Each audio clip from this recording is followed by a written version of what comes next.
Om Sairam. Sai tour and travels कालिम्पोङद्वारा चलाइएको आजको तीर्थयात्रामा नेपालको प्रसिद्ध शक्तिपीठ जो मनोकामनाको नामले प्रसिद्ध छन्, हामी श्री मनोकामना माको दर्शन गर्न गइरहेछौँ। र हामी यसरी पोखराबाट बिहानै हिँडेको 11:30तिर एउटा अफ रोडमा चाहिँ मनोकामना जाने मन्दिर 13 किलोमिटर छ भनेर देखाइएको थियो। र हामी त रोपेमा जाने भनेर आएको थियौँ, किनभने मैले युट्युबमा पनि रोपेमा नै मनोकामनामा गएको देखेको थिएँ। तर हामी त्यो अफ रोडबाट आएर यसरी आज मनोकामना माको मन्दिरमा समीपमा पुग्न सफल भयौँ। र हामी पुग्दाखेरि लगभग 2 जस्तो बजेको थियो होला। र हामी पनि छिटो गरेर चाहिँ लाइनमा जो भक्तहरू बसेका छन् हामी पनि बस्न गयौँ। तर लाइन यति लामो थियो कि मैले त्यहाँनिर भारतवर्षको हरेक प्रान्तबाट आएको भक्तजनहरूलाई देखेँ, अनि नेपालको पनि हरेक प्रान्तबाट आएको भक्तजनहरूलाई देखेँ। साँच्चै नै माको जो यहाँनिर आशीर्वाद लिनको लागि भक्तहरू आउँछन्, एकदमै श्रद्धा भक्तिपूर्वक यहाँनिर लाइनमा बसेको देखेँ। र यो हेर्नुहोस्, यो यति लामो लाइन थियो जो चाहिँ हामी आउँदाखेरि चाहिँ यो लाइन चाहिँ आएर चाहिँ यसरी पछाडि हामी चाहिँ सर्व लाइनको सबभन्दा पछिल्लो भागमा थियौँ।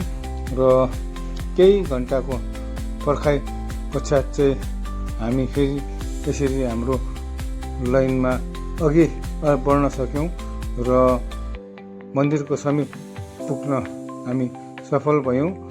र पनि यहाँनिर करिबन 2.5 घन्टा जस्तो चाहिँ हामीलाई बस्न पर्यो। र त्यहाँनिर हामीले भक्तहरूको जो रोपेद्वारा आएको कुरा सुन्दाखेरि चाहिँ तल रोपेको टिकट पाएर उहाँहरू रोपेमा आउनको लागि 3-4 घन्टा तल बस्न परेको थियो अरे।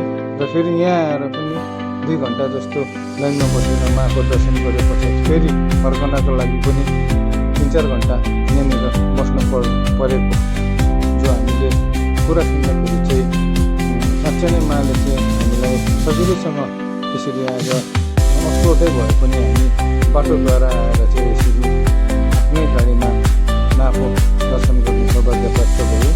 र हामीले यसरी माको पूजा गरेर आशीर्वाद लिएर हामी धन्य हुन पायौँ। यस मन्दिरमा जसले पनि आफ्नो मनोकामना माप्रति व्यक्त गर्छन् त्यो 100% पुरा हुन्छ भन्ने मलाई पूर्ण विश्वास भयो। र भक्तहरूको आस्था यस मन्दिरमा एकदमै धेरै मैले देखेँ। भक्तहरू हिँडेर पनि यस मन्दिरमा आउँदो रहेछन्। र हामीले पनि यसरी माको आज दर्शन गर्ने सौभाग्य प्राप्त भएर दर्शन गरेर धन्य हुन पायौँ।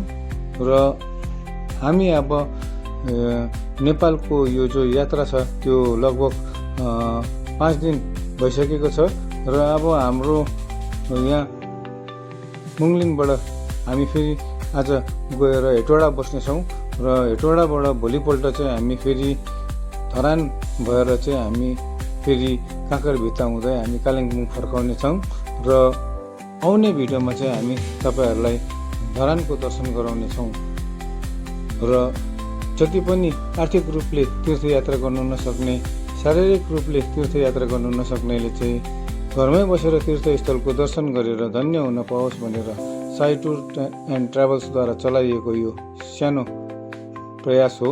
यो भिडियो मन पर्यो भने सेयर गरिदिनुहोस्, जसद्वारा अरूहरूले पनि यस तीर्थस्थलको दर्शन गरेर धन्य हुन पाओस्।